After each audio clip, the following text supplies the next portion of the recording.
Prions pour nos enfants et prions pour cette jeunesse de... Seigneur, aie compassion de nos enfants. C'est toi ce qui peut nous sauver. Vous savez, sur Nostalgie, de 21h à 23h, du lundi au jeudi, on a une émission qui s'appelle Le Sens Interdit. J'anime l'émission avec Serge Kouachi. Et le principe de l'émission, c'est simple. Il y a des gens qui appellent, qui exposent les problèmes. Et puis, on ouvre le téléphone, les gens donnent des conseils, donnent leur avis, tout ça. Et hier, le cas qu'on a eu à traiter, c'est une dame qui nous a envoyé notre vocale dans laquelle elle nous disait vraiment que son beau-père ne l'aime pas. Elle ne sait pas qu'est-ce qu'elle lui a fait, mais le beau-père ne veut pas la sentir. Il a commencé d'abord par l'accuser d'être stérile. Et puis après 2-3 ans, il a eu un enfant. Et là maintenant, il la traite de tous les noms. Il ne veut pas la voir, il ne veut même pas voir l'enfant, sa petite fille. Et son mari ne dit absolument rien. Elle ne sait pas qu'est-ce qu'elle doit faire. Est-ce qu'elle doit quitter la maison? Son mari ne veut pas aussi aller prendre une autre maison parce qu'il veut vivre là, tout ça. Et on a ouvert le téléphone, beaucoup de personnes ont appelé. Et il y a une jeune fille qui a appelé. Et elle dit, mais c'est simple. Si c'est moi, je tue le beau-père. Au départ, on s'est dit, elle plaisantait. Donc, on me dit, non, mais ici, c'est une émission sérieuse. Elle dit, aïe, je suis sérieuse. Elle tue le beau-père et puis c'est fini. Pourquoi il l'aime pas? Mais avec une facilité déconcertante. Et puis, c'était presque normal. Quand tu entends sa voix, tu sais que c'est une jeune fille. C'est même pas une maman, une jeune fille. Donc, Serge commence à la cuisiner. Il lui dit, donc, tu as l'habitude de faire ça. Tu sais où on va pour tuer les gens? Elle dit non. Après, il dit, bon, si tu es là, c'est trop grave parce que on lui disait que donc tous ceux qui vont s'opposer à toi, qui ne vont pas t'aimer, tu vas les tuer. Mais ça, tu as fait un canage, c'est du génocide. Elle dit non. Ce qu'elle peut faire aussi, c'est que si elle ne le tue pas, elle bâche le beau-père et puis elle bâche son fils. Bon, nous, on lui demande, donc tu sais où on bâche les gens? Elle dit oui, ça c'est rien. Où on bâche, ça c'est rien, absolument. Et l'émission, la suite de l'émission a été détournée. On a ouvert le téléphone, on a commencé à parler, on a eu beaucoup de réactions sur le sujet. Vous savez, aujourd'hui, sur Internet, surtout sur TikTok, il y a des contenus qui sont créés là-bas et que l'État fasse quelque chose. Il y a des gens qui vont venir te faire des directs, des marabouts, des féticheurs, qui vont venir t'expliquer comment est-ce qu'on vole étoile des gens, comment est-ce qu'on devient riche sans souffrir, comment est-ce qu'on sacrifie, comment on fait ceci, comment on fait cela.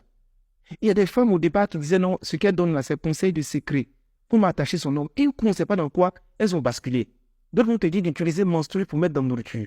D'autres vont te dire, prends ton caleçon, tu as lavé, l'eau là, tu prends pour faire. Mais des pratiques, ils sont bizarres sur Internet. Et souvent, on ne se rend pas compte de combien de fois c'est nocif et nuisible. Parce que quand la personne réunit 25 000, 30 000 personnes, on ne se rend pas compte, mais c'est comme si elle fait une conférence au stade des BNP. Oui, c'est ça. Et quand tu vas voir le profil des gens qui sont très sur le direct, c'est que des enfants, que des jeunes. À peine s'ils ont 20 ans. Et tous, ils veulent être riches facilement. Tout le monde veut basser, tout le monde veut tuer. Tout le monde, en fait, c'est devenu un fait banal. Tuer les gens, c'est sûr que ça bouge facilement comme ça. Il faut le tuer. Non, c'est évidemment, il le tue. Mais tu te dis, mais la vie humaine même à quelle valeur aujourd'hui? C'est-à-dire même tu te promènes comme ça, tu es en couple avec quelqu'un, la mort peut te surprendre du jour au lendemain. Regardez, en ce moment, il y a combien de crimes passionnels? Énormément de crimes passionnels. La personne est énervée, elle tue. Lui, il est fâché, il égorge. Celui-là, il est fâché, il empoisonne. C'est-à-dire, c'est devenu facile. Tu vas voir des enfants de rien du tout. D'autres même là, ils font consultation en live. Il va jeter courrier là, il va donner le nom de certains parents. Il va dire, tu dois tuer telle personne. Mais et puis, c'est pas contrôlé. La PLCC, vous nous traquez, nous, parce que souvent on dit des choses qui n'arrangent pas le pouvoir. Mais c'est ceux-là que vous devez traquer. C'est ceux-là que vous devez traquer. Quand on dit la vérité, vous êtes sur nous. Comment quelqu'un va venir s'asseour pour t'expliquer comment est-ce qu'on sacrifie quelqu'un pour être riche? Comment est-ce qu'on vole étoile des gens? Comment est-ce qu'on fait bédou magique? Comment on fait bague, je ne sais pas quoi, de chance pour détecter ceux qui ont chance dans la vie? Et puis on fait ça, c'est direct, la personne même, ça a visage découvert. Elle donne rendez-vous aux gens. Là, mais on ne parle même pas de celles, avant c'était celles qui sortent les cartes là. L'indiceuse de bonne aventure, tu sais qu'on a des boules de cristal. Aujourd'hui, là, c'est gâté sur Internet. Et nos enfants, c'est ce qu'ils vont regarder. Il y a d'autres qui ont réussi, même là-bas, à les enseigner. Comme ils peuvent avoir les diplômes, comme ils peuvent attacher les professeurs pour qu'ils leur donnent de bonnes moyennes. Mais on va où est ça là? C'est-à-dire, on est quitté dans l'amour, on est rentré dans le travail, comment on bassait ton patron pour qu'il puisse te nommer. Donc, les enfants comme ça là, ils sentent des odeurs bizarres en journée. Des enfants comme ça là, tu t'envoies, ils sont sacrifiés son frère. Des enfants comme ça, quelqu'un qui a 20 ans, ils sont tués son frère qui a 15 ans. Des enfants qui ont 15 ans, et dans leur tête, tout ce qu'ils veulent, c'est comment ils vont avoir l'argent vite. Comment ils vont aller chiller avec les go. Des go qui n'ont même pas 20, 25 ans. Elles vont voyager pour aller voir des marabouts bien. Elles sont tout le temps dans les choses comme ça pour attacher les gens. Non, il faut qu'on fasse quelque chose.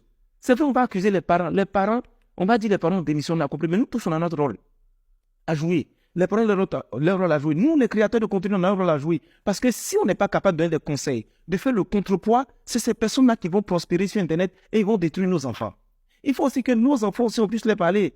Parce qu'il y a certains âges où on peut dire que tu es ignorant, tu es inconscient. Mais quand tu as 18, 20 ans et que tu es dans des choses comme ça, tu ne sais pas. On a une politique de facilité, de médiocrité, de raccourci qui a été tellement promulguée que maintenant, personne ne veut souffrir.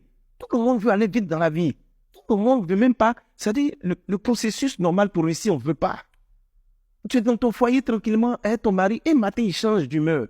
Tu ne comprends pas. Il y a une petite fille qui a pris son nom pour voyager avec. Et dans ce moment, tu as à la maison, tu n'as rien fait, puis on te tue. Pour prendre ton mari.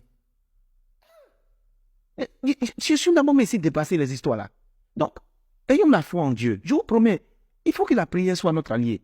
On ne sait pas qui est qui. Il y a des gens qui peuvent te saluer seulement et puis ils ont pris ta chance ou ils t'ont tué.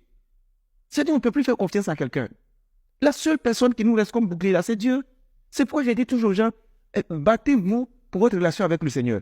Ayez toujours la foi, priez le Seigneur, passez du temps dans votre intimité avec Dieu. Ayez des bons guides spirituels qui vont vous guider sur le chemin de la foi. Mais ne soyez pas des gens qui se promènent comme ça dans le vide. Les enfants là tuent les gens, on dirait amusement. C'est devenu un jeu. Mais si vous voyez comment nous tous on été choqués en studio. Une petite figure qui dit, mais elle a qu'à le tuer. Avec facilité. Et puis tu vas voir les enfants du monsieur 62 matin, le monsieur a la migraine, il tombe, il meurt. Parce que elle, pourquoi on ne l'aime pas? Et qu'on a creusé la femme même là. La fille, on s'est passée à travers la maison. Une fille paresseuse qui est assise à la maison, impolie, qui respecte personne. Si on ne t'aime pas, on n'est pas t'aimer. Au lieu de penser à comment tu as changé de comportement, c'est que tu as tué les gens, mais tu as bassé les gens. Et souvent, quand basse le monsieur, enfant là devient bête. Enfant là ne réussit pas. Parce que les gens pensent qu'on fait des choses comme ça. Mais sur le plan physique, tu peux tuer quelqu'un sur le plan physique, mais sur le plan spirituel, tu vas payer. Si tu ne payes pas, tes enfants vont payer. Cette génération m'a fait peur, hein.